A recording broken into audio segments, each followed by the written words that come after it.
আল্লাহ আপনি মেয়েদের বরকত হিসেবে পাঠাইছেন, কিন্তু আমরা মেয়ে হয়ে খুশি নাই আল্লাহ। এমন এক দেশে বাস করি, এই দেশে দুদিনে 17 জন মেয়ে ধর্ষণ হয়, নাউজুবিল্লাহ।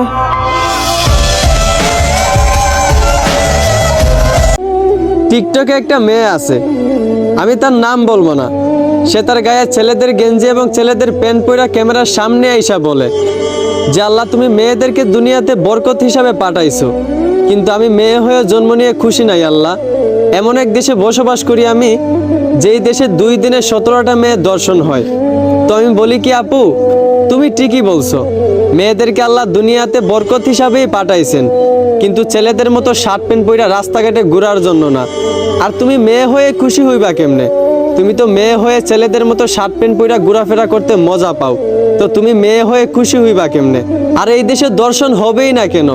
যেইখানে আল্লাহ বলছেন নারী তুমি পর্দায় থাকো, সেইখানে নারী সমান অধিকারের নামে রাস্তাঘাটে বেপর্দায় খোলামেলা চলাফেরা করে। মেয়েদেরকে আল্লাহ বরকত হিসাবে পাঠাইছেন, বরকত হয়েই থাকো, ছেলেদের মতো রাস্তাঘাটে শার্ট প্যান্ট পরা চলাফেরা কইরো না। আর আপু, তোমার মা বাবা তোমারে কোন শিক্ষা দিয়ে গড়ে তুলছে আমি এইটা জানি না, তবে আমার মনে হয় তুমি কোনো ভদ্র ফ্যামিলির শিক্ষিত মা বাবার শিক্ষিত সন্তান না।